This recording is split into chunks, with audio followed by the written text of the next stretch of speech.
What if sharing your knowledge could help us all design our legacy? Welcome this lovely morning to the Design Your Legacy podcast. My name is Angelina Carleton, and I have the pleasure to introduce you to Rodrigo Himiob. He is a member of a third generation family business with operations in the Caribbean and Venezuela. From a young age, Rodrigo participated in the family business in a variety of roles until political circumstances in his home country and his desire to pursue an engineering degree brought him to the United States. Welcome, Rodrigo. Hi, Angelina. Thanks for having me. It is my pleasure to host you on my show. And I know that you come from a background where the family business had, their branches within banking and finance, custodian transport, maybe the customization of goods and naturalization. But I know you're going to jump into all of that in a moment. But is there anything you'd like to share from your background that would help a listener better understand you to break the ice? Yeah, so live in Houston, Texas now, by way of Florida. And yeah, we've been in Florida since, or I'm sorry, we've been in Texas since 2007 and have enjoyed this. That was work brought us to Houston. Uh, about me, engineering background, and just enjoying being here, enjoying the weather right now. But yeah, there you go. Yeah, that's lovely. And I know that you work with a company now called Generation Six, which you'll speak into in a moment. But let's jump right into one of the challenges. In our preamble, you mentioned that oftentimes there can be a next generation family member, and they will have this privilege and this opportunity to be placed onto a board. And yet the confidence piece comes in because they may have never served on a board. There could be hundreds of thousands of dollars, millions of dollars, depending on the company. And yet their mental state, their emotional state comes into play. Would you start us off here regarding some of the insights that you know of around this topic? Because a lot of times when there's succession or just that incorporating the next generation into the roles that they're going to take on and the responsibilities, sometimes we don't talk about this enough. We just expect them to know the answers, and they better not fumble the football.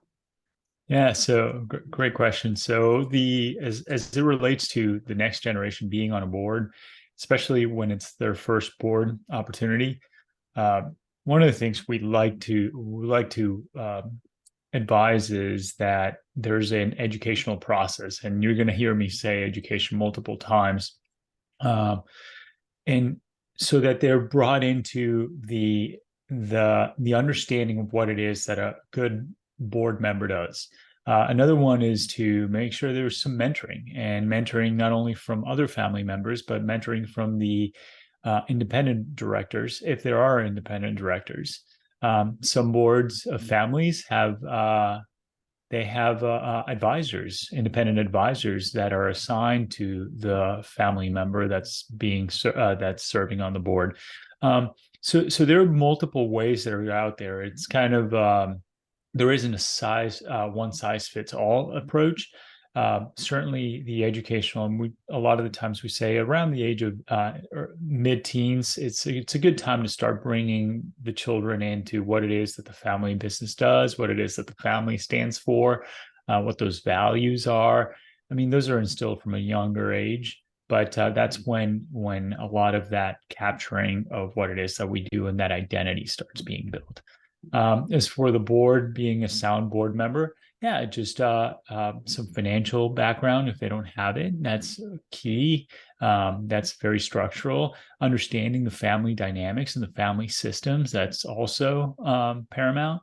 And just having a general education of an upbringing of what a sound board member director does on a day to day, and that, hey, we're not here to operate the business, right? We're here to be a director.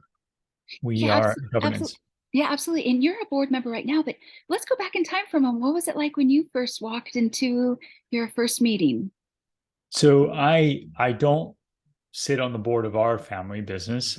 We have family members that do that, and other independents. Majority are independent, but yeah. So been to a few, and at the first couple of board Board meetings, meetings. regardless of what that company is, where that what that organization is, sort of shakes you up a little bit because you don't know all the ins and outs.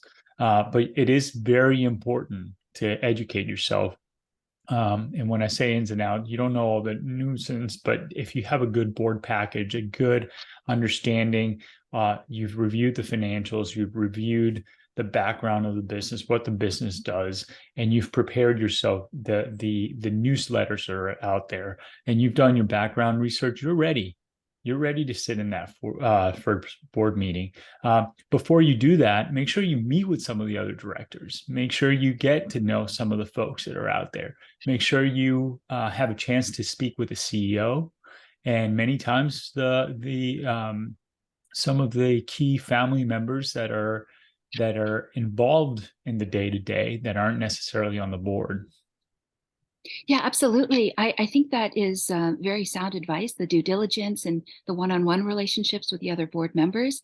And again, you come from this third generation family business, which we'll talk about more in a moment, and where you stepped away, you came back, and now you're also in an advisory role to help those next gen family members so that they're not alone in that transition regarding the emotional expectations, the professional expectations, and everything that comes with it. Like you said, you don't want to be that one family member that's like, that stands out, like, oh, that one's different, or that one, dropped the ball. And so I think that wisdom that you have, that maturity from having lived those life experiences, basically, whether you call it the wilderness, the school of hard knocks, is just sound practical advice that you can pass on. And one of the key things that you also bring is the blog posts on your company's website. And there was one in particular that I wrote to you about over the email about the Merck Corporation. I don't know much about Merck, other than my best friend at my wedding works for Merck.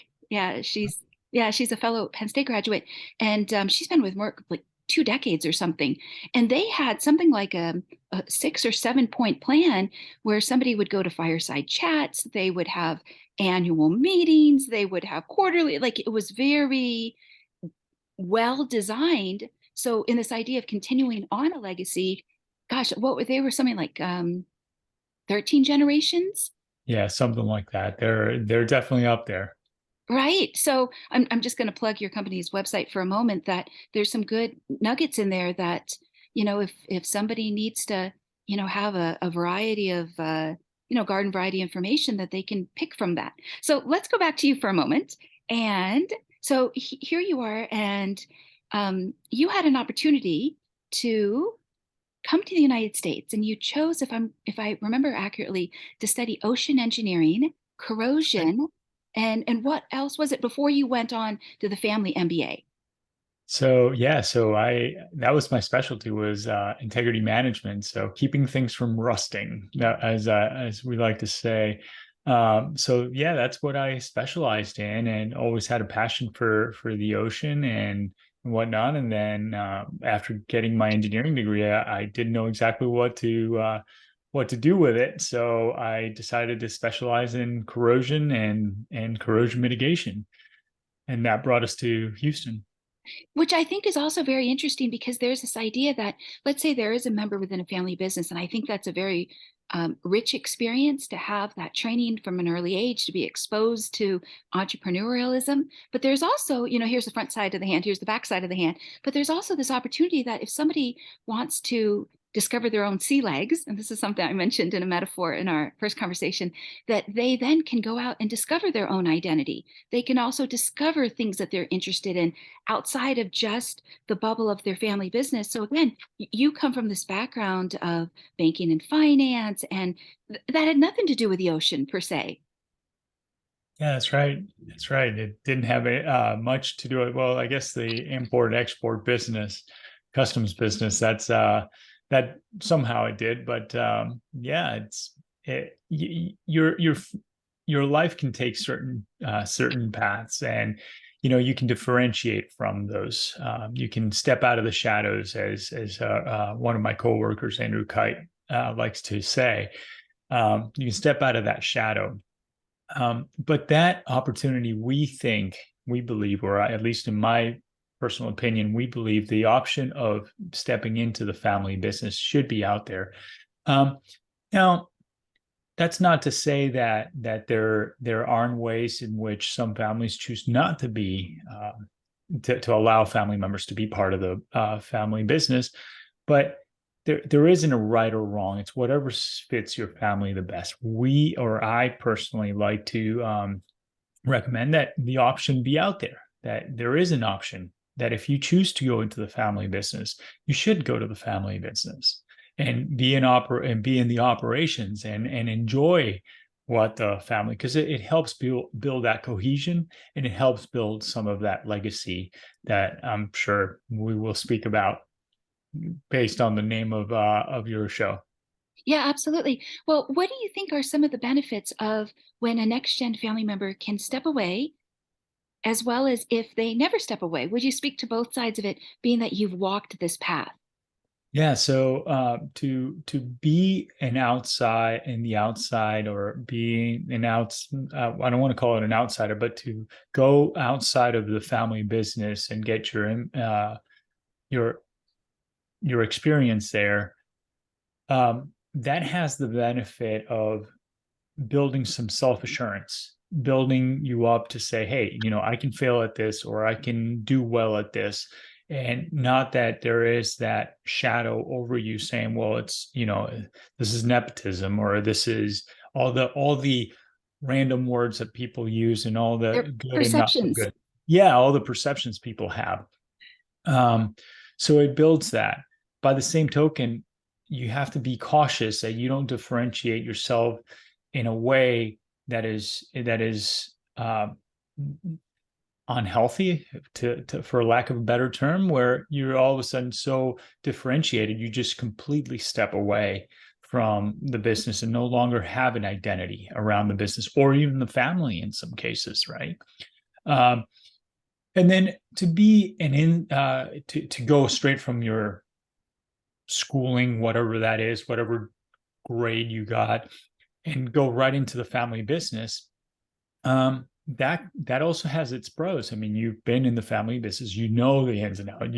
You've built a lot of trust. You've built a lot of capital in that, emotional capital in many ways. You have an identity built around the business. But many times you have a self-assurance concern. What happens if this folds? So on the one hand, you have a tremendous legacy, you have a tremendous amount of responsibility, but that can also be taxing on the person. And in our family, we've lived many of those, and all families have lived it to some degree. You always have the person that's very much involved in it, and you have the person that sometimes is not very involved. But that door, and at least in our case, that door can remain open if you so choose to be involved at whatever level that is. Maybe it's a family council, maybe it's just the emotional uh, person, the emotional person that can build around, that the family builds around. So there are very many ways to get yourself involved within the family. Yeah, absolutely.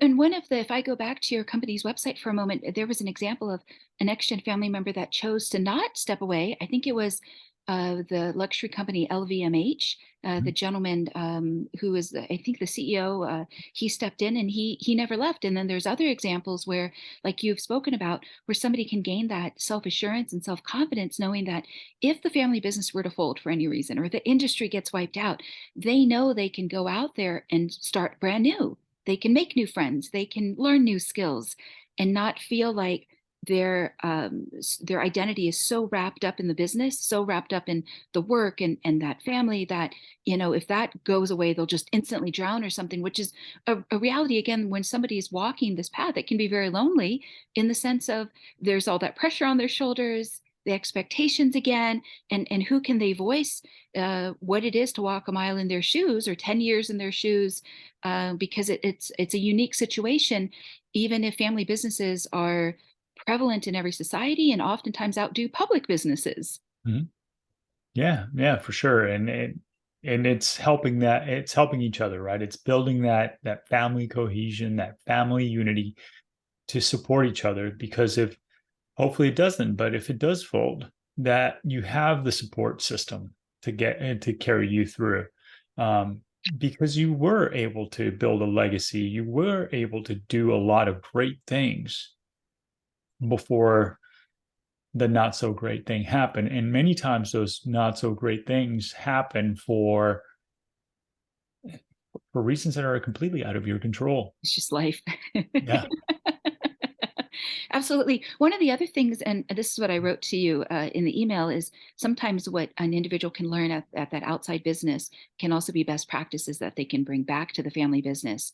And so it's being able to kind of step outside of that bubble of what's familiar and then learning that there can be principles that can be applied, independent of the industry. And again, gosh, that's wonderful business intelligence, corporate knowledge to just make the family business stronger and the legacy, given all the different experiences. Sometimes we forget that what makes us different or heterogeneous is what makes us all stronger as a society, as a business, as a family unit, etc. Mhm. Yeah. Yes. So yeah, that's when we were talking about this. This is great. You also have to work together. The person that's been in the family business for a longer period of time, and that person that has the external experience, you need to learn to come together and work together and have candid feedback. Because what a lot of the times happens, and I'm not saying all the time, but many times what happens is you have this person that has external experience coming in, and all of a sudden, well, when I was at such and such, this happened. And then there's that sense of that immediate fear is like, well, do we need to change that? Or have we been doing it wrong? So then there's an sort of an argument around something that doesn't need to be argued about. It's just if you come to terms with the fact that both people are trying to make the best out of it, whatever that situation is, if that makes any sense. So I come in. I'm coming in from the outside. Well, this is the way we did it here. I'm not saying change the way you do it now. I'm saying, hey, have you thought of maybe doing it this way? And then the other person says, well, no, we're not going to change that. Well, then the person coming in is probably hearing, well, this is the way it's been done, we're going to continue to do it. Well, that's not necessarily going to sit well with everybody. So then that little bit of arguing starts. And as long as the arguing, or let's say the discord is a healthy discord, it's awesome. Yeah. And As we long as we it's know, healthy. yeah, and we know how much everybody loves change. Yeah, it's the only constant, right? Well, absolutely. So I think what you're referring to is that creative conflict when it can be Yeah. creative compared to destructive. And yeah, I think one of the things that's also so interesting is this idea of, relationship building, whether it's outside of the family business or bringing these ideas back in. And how do you continue and build the relationships, which is the fiber of any strong family unit. And yet, sometimes that can be the most brittle because if it hasn't been challenged or we've only done things one way for so long, and then here comes Rodrigo with this great idea. That's right. They don't come often, but when they do. Well, I think it's a very interesting point to make because as our society changes, whether it's with the latest AI, Chat GBT, even though Chat GBT relies on human intelligence, it's not as if it's coming up with it by itself. It's relying on humans, and yet we see so much change, and it's almost a question of if the companies that survive, how well do they harness technology and how quickly, and then are you that one next gen that walks into the room that says, hey, listen everyone, I think we need to wake up to the fact that everything from the fashion world is changing to banking to even your industry of rust. I mean, it's all that data, and yeah, it's Yeah, but understand the industry you're in, right? And what sort of and how quickly you can make some of those changes. I have good friend, mentor, George Manners used to always tell the story of a lead ball and how do you move a lead ball. And people were given a sledgehammer, a baseball bat, and all of that, and move the lead ball. People would just go boom, nothing moves. And then out comes the person, just goes with his pinky and just goes, it takes time. Sometimes it just takes time and you got the lead ball moving. So all that to say, sometimes changes take time, especially if you want those changes to last. I've had experiences where in groups I've managed, they hire me to, do somewhat of a change in this, and it takes time, and you can't expect it to happen overnight. And if you do it overnight, the chances are you're going to be chasing your tail for a while before those changes take place. Absolutely. And I think one of the key elements that you're speaking into is patience. So Mhm. if one gets to continue a legacy, whether it's beyond the third generation or the fourth generation or the 12th generation, like the Merck family, what goes into it? And I think what you're pointing to is not just patience, but constant communication. Even if it's like you're that one next gen that walks into the room that has that idea. Indeed. But it's that constant communication that there is that openness to have those conversations and the variety of ideas that can come in from the outside that are different. And you could be like, hi, I'm the guy that understands Rust, but just as that might seem outside of the world of banking and finance in South America, or the naturalization of goods and services. It's this idea that we need to bring great thought capital in if we're going to make this last. Because how we did something yesterday might be wonderful, but it might not be what works tomorrow. Mhm. Yeah, patient capital is huge, right? Patient capital is one of the biggest differentiations of family businesses in many cases, and that's because you invest in the future, you invest in those changes, you invest in that diversification, and you don't expect the return immediately. It's that in the long-term investing versus short-term gratification, right? So you put however much money you put in, and you keep building your capacity, you keep building your diversification, your acquisitions, whatever that growth is, and eventually you will have returns. You will have the returns that you want. It just may take a couple of years before you get those returns. And that's a lot of what patient capital is. Just hold on, wait for a minute or two, and then you'll have a bigger piece of that pie than if you just get a small sliver out of it right now. Yes, very much. And one of the things, I think you had a couple of short videos on your LinkedIn profile, and one of them mentioned this idea of patient capital. And I thought we might break it down a little further, just in case there's someone that might not have heard the term before.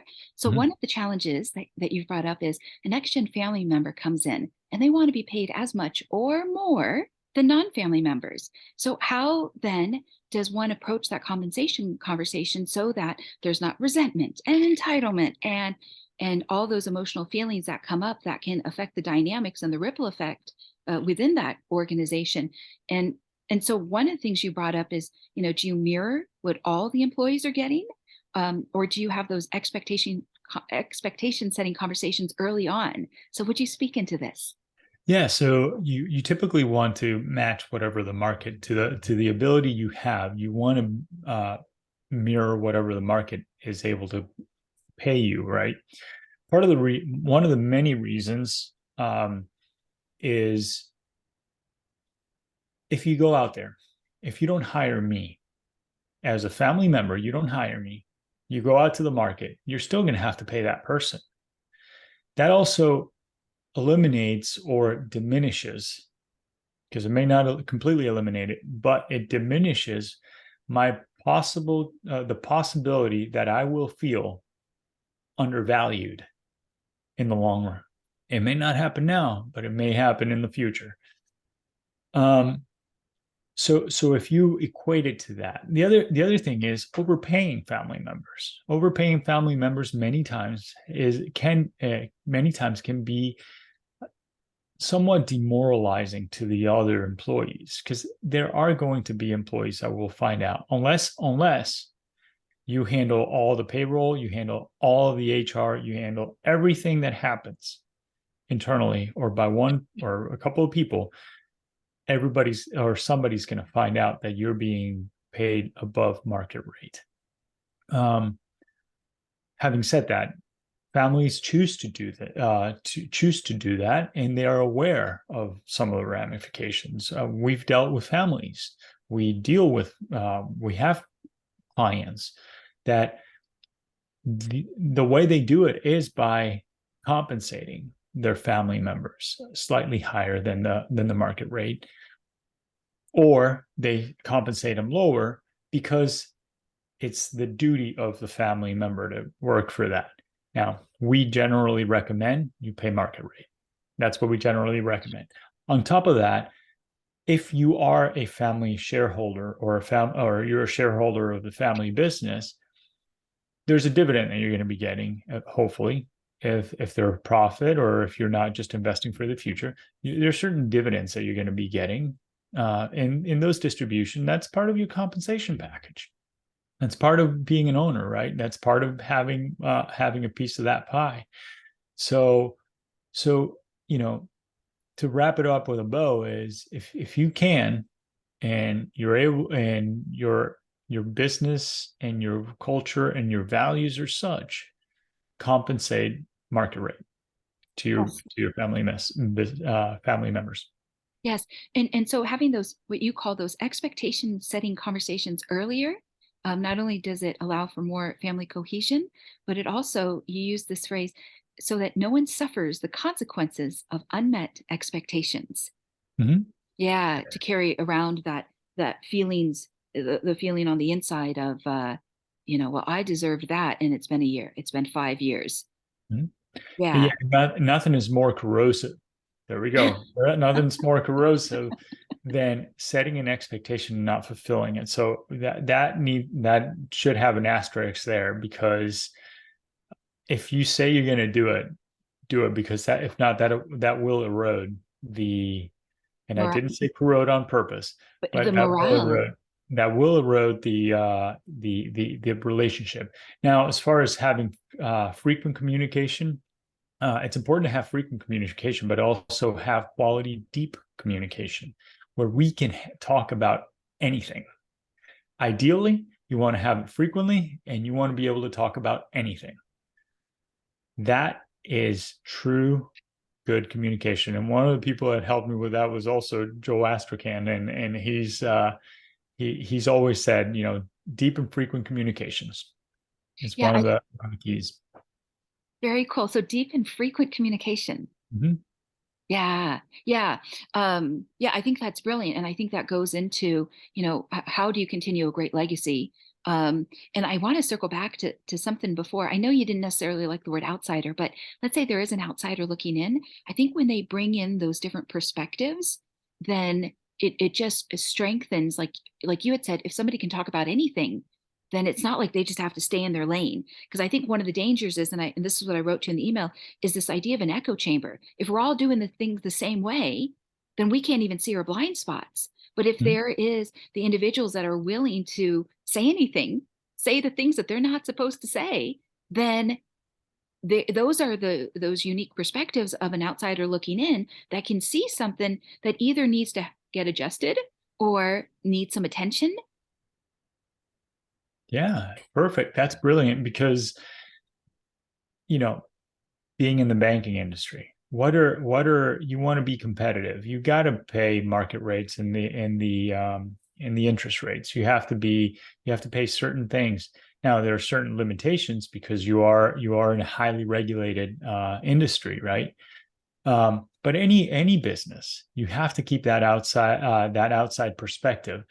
Your eyes are outside of the car. If you're staring at the steering wheel and at the radio, you're bound to have a crash.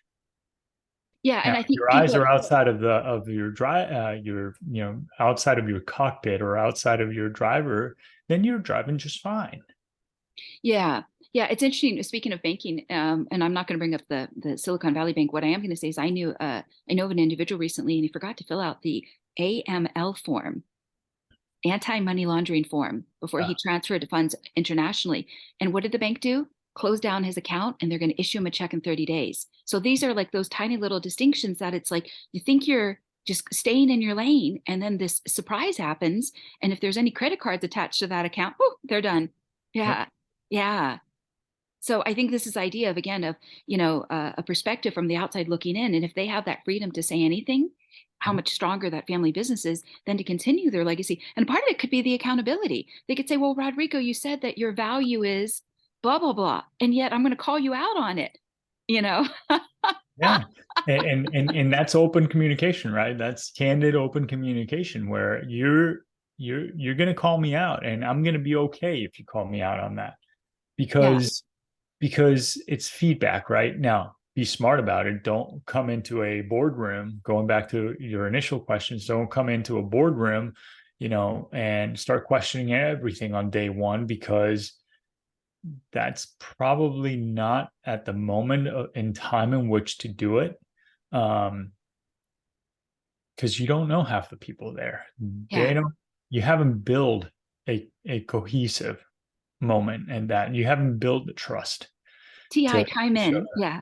Yeah. So just be aware, also be mindful of your surrounding, be aware of the people that you're dealing and working with.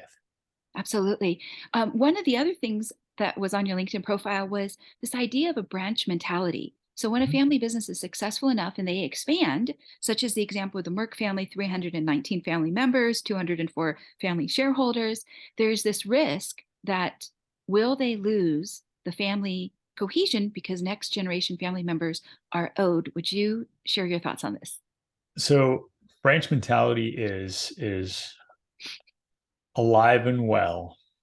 And it's one of those things that legally and it it's easier to do it and just the system, the legal system and a lot of the tributary system and all that, it's built around the family, the group, whatever that is. So it's a lot easier for us to think of it in a branch mentality. However, leaving that aside, emotionally, we are one family.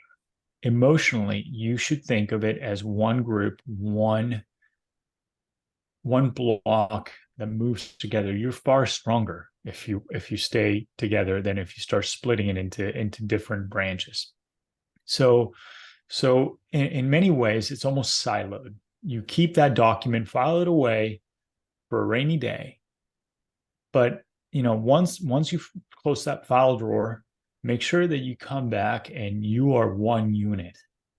And that's when I speak of branch mentality. That's what I'm speaking about. I'm not speaking about that legal document that says, when dad, mom, uncle, whoever it is, passes away, I'm going to inherit this. That person's going to inherit that, and that person's going to inherit that. The branch is going. That's a legal document. That's fine. And maybe I'm going to have more shares or less or fewer shares than the other person. But when we come at it as a whole, we come at it as a group. We're far stronger than if we stay than we start if we start piecemealing.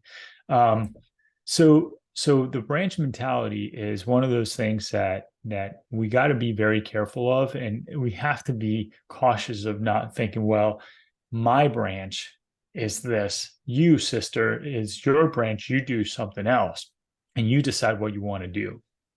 That Absolutely. It's makes called, yeah, it's called I've got my own ideas. yeah.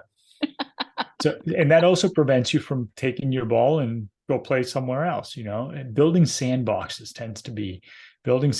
for each kid tends to not keep them united.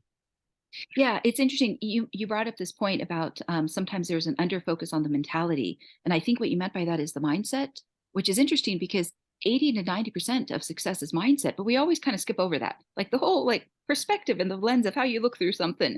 We're like, oh, and then people just go to like that 10% of technicalities, which you mentioned. Like, yes, there could be that governance document and the governance model, but if there's not that mindset that we're better and stronger together, then um, then yeah, it's returning back to the focus on the mentality. The other thing you mentioned is this idea of institution. It institutionalizes family rivalry.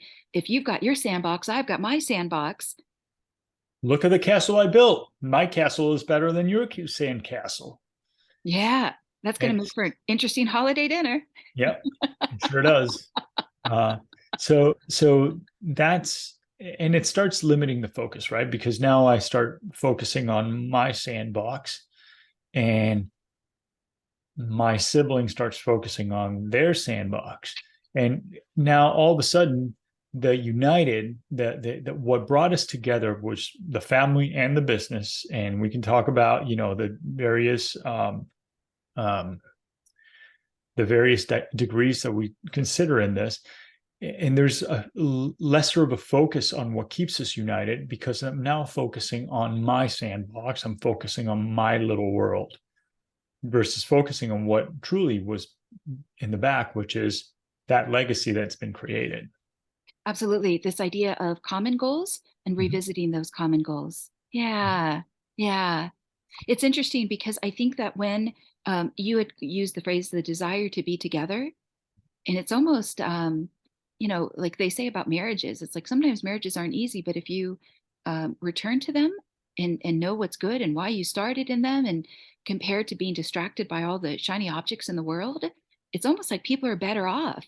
Even as I've oftentimes heard people say, and I know I'm going a little bit off tangent for a moment, but this is still the common sense of life, that we forget to talk about sometimes. But it's like, I've heard people in their 80s and 90s say to me, you're always better off if you're with someone than if you're alone. And yet sometimes we think, like, in self-righteousness, well, my ideas are so amazing, it's all about me, right? Yeah, compared to thinking from this place of being in service to another. And sometimes compromising one's ego that moment, and having to swallow the me, I'm so important. And those ideas could be great. And like you had said, maybe there's the right time for it. Maybe there's a way to weave it in later on so it doesn't get lost. Just if it gets placed on the back burner one moment for the common goals and that desire to be together. Because it's interesting. I was just having a conversation the other day with someone, and they said either someone can be as big as a T-Rex and throw their weight around, or they've got to be like a team of velociraptors. I know this might not be the best metaphor, but it's still this idea of, if you're going to survive, if you're not the T-Rex, you better find some other velociraptors. Yeah. Yeah. Yeah. So anyways, okay, very cool. So one of the next questions I had for you is, what goes into a next gen family member becoming a good steward? And I'd love to hear you opine on that, because again, you've walked it and now you get to advise on it. Yeah. So one of the key components is, one, have the drive, have that identity. I think the identity that's been inculcated into you, either through information, through family gatherings, whatever that is. Have that identity of the family, have that identity of the business, or the enterprise. And then be educated in what it is that legacy is, be educated in what it is that the future holds, and be educated in how to be a good steward. And what does that mean, right? Because it kind of, I'm answering the question with the same word, right? Learn how to read financials. If you're not exposed to financials in your day-to-day, learn how to read financials. Learn if you're not going to be involved in the business, learn what the business does. What does the industry newsletter say? What are competitors doing? How are you different than the competitors? Learn all of that. Sit with the marketing team and see why they do what they do and how they do it. Because if anybody knows what the differentiating equation is, it's going to be the marketing people, because that's what they're pushing through, right? And if you're going to be on the board, make sure that you're somewhat coached and ready to be on that board, because it takes a lot of time to be prepared. It takes a lot of time to read the financials. It takes a lot of time to read the history. Be ready. Always assume that when you step into that boardroom, always assume that what was given to you in the preparation package is now going to be discussed at that level. It's going to be discussed at a higher level because everybody's going to assume you've already read it, you've digested it, and you're prepared. So have a mentor. Be willing to be mentored, because you can have a mentor, but you have to be willing to be mentored. To be coachable. Yeah. And that coach, many times it's a lot better if it's an independent director, if one is available, as I mentioned earlier, because they also have other perspectives in the business. And if you don't choose to do any of those, if you choose to be your own person and you choose to just be a shareholder and not necessarily even ask questions about how the business is doing, be a good family member. Be interested, communicate, love spending time with your family.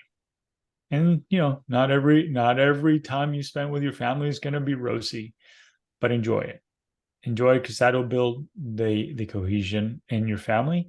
And make sure that you are always, if on a scale from 1 to 10, you enjoy spending time with your family at a 5, well, act a 7 and you'll get there. Act an 8, a 10. I'll challenge you to act a higher degree than what you really feel, and you'll get there. That's very practical, because if somebody starts with that positive mindset of wanting to make it better, they'll build out that reality tunnel, because they'll start to find evidence that supports why it's worth a 7 or a 10. Mm-hmm. Yep. Yeah. We search for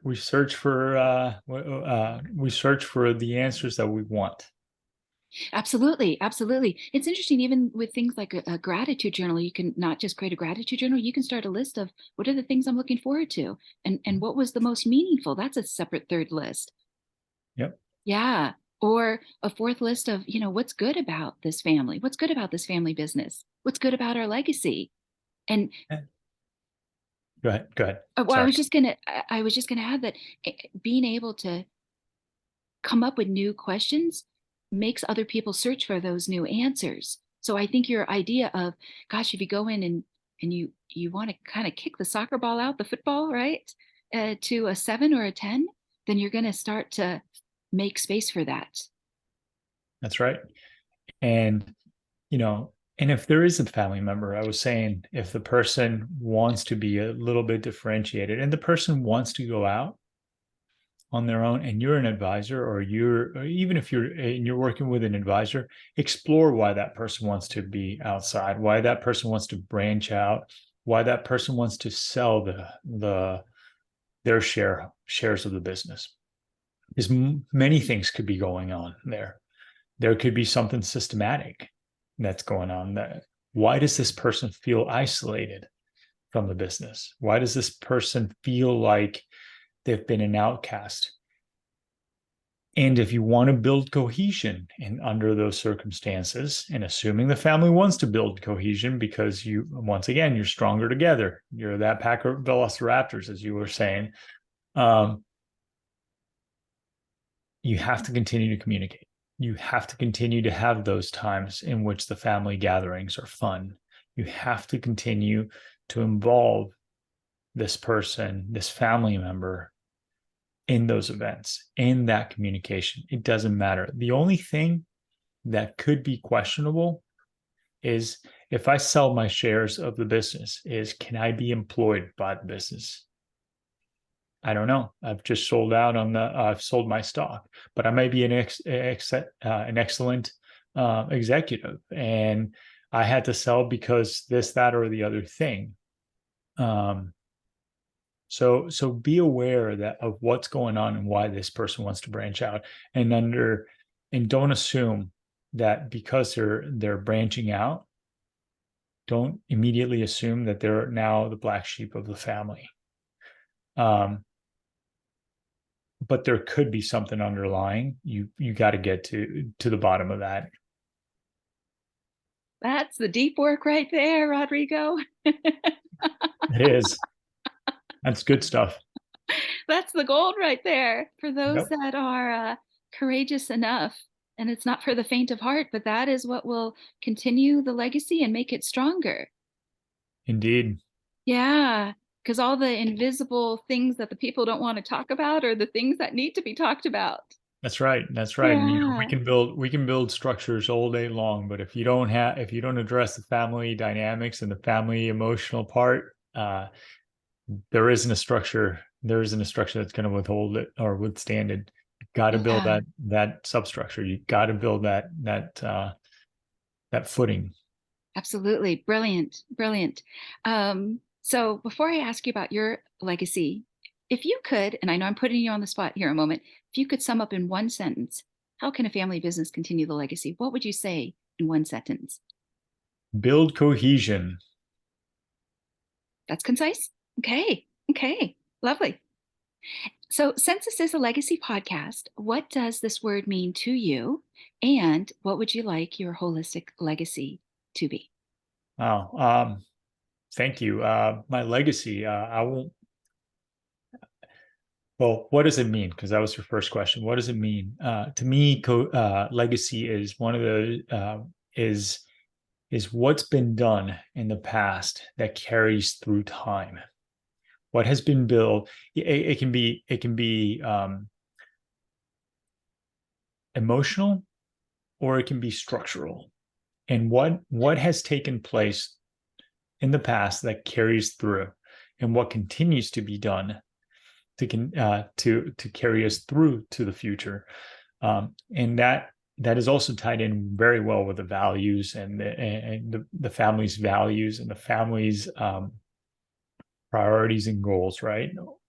As far as mine, uh, I want to be my legacy. I wanted to be one to be a good dad, right? That I don't break my children on the way. I always want that's I think that's what every dad is afraid of. I want to be a good dad. I want to be remembered as by my kids as a good pal and a good dad, and not only a pal but also a dad, right? Um, and I want to be remembered as a person that helped others be better. I want to remembered as, hey, what that bald guy with big eyebrows, it's he helped me be better. I don't care if they remember my name, just good, bad, or indifferent, as long as I'm remembered, right?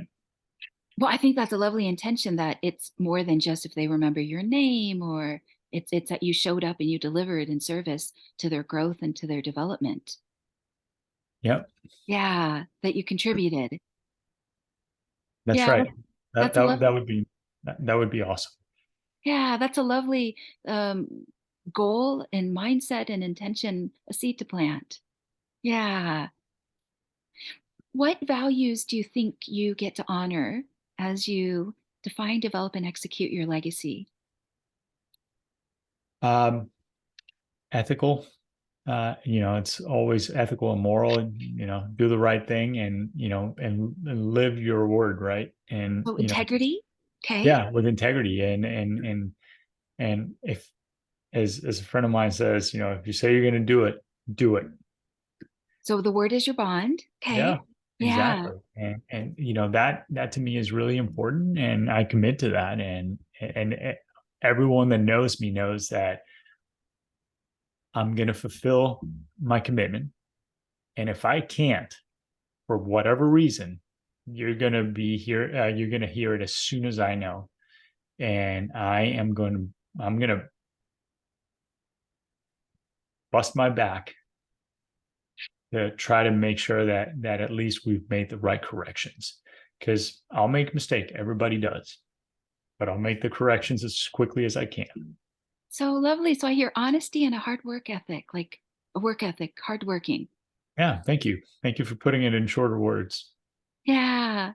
Well, I think it's just giving language to something. Sometimes it comes naturally and easy, and other times we're so close to it that an outside perspective can offer That's the right. feedback. And yeah, and then it's like, oh yeah, that's who I am. That's what I stand for, and the pillars of, what is the most important and how I want others to remember me, and what can be timeless. That's right. Yeah. It's interesting with a legacy. It's we get to fill a space of what's possible, but it's also what is called like that mindset of being a positive role model. It's Mhm. taking that on compared to like let's say that of a victim. It's like I want to be that positive role model, Mhm. and it very much is a mindset. It's like get out the Superman cape That's right. That's right. or Superwoman cape. Yeah, yeah, for the Yep. ladies who are listening. That's right. Very nice. And are there any guiding principles you'd like to speak into before you share your website and any other final thoughts? No, just have a principle. Just Okay. have just have one and go for it. You can always put it in reverse and retool, right? Just know what you're going after and be true to yourself. Very cool. Very cool. What is the best way if a listener or a viewer wanted to reach you? Super, thanks. So our website is generation6.com, and you can always reach me through my email which is rhimiob at generation6.com. And I hope that's in the notes, because unless you want to take another few seconds, I'll spell it out. But it's rhimiob at generation6.com. And yeah, reach out, any questions. Happy to set up a meeting. Reach out to Angelina. She's got all my contact information, and it's just been wonderful speaking with you, Angelina. Thank you. Thank you so much. And I also am just going to highlight that you have a recently updated LinkedIn profile that showcases your skill sets. So they can also check you out on LinkedIn. So I'll be sure to include that as well in the show notes. And Wonderful. yeah, um, thank you so much, Rodrigo, for bringing your knowledge. We set the intention at the onset of the podcast episode today, the intention of being able to share our knowledge. And I think that you have been generous and an open book regarding what it is both from life experiences as well as your professional experiences of what goes into continuing a legacy. It is hard work, it is consistent work, and it is intentional work at that as well. So just thank you so much. I think some of the things you spoke into was patient capital, emotional capital, self-assurance, as well as candid feedback. That's right.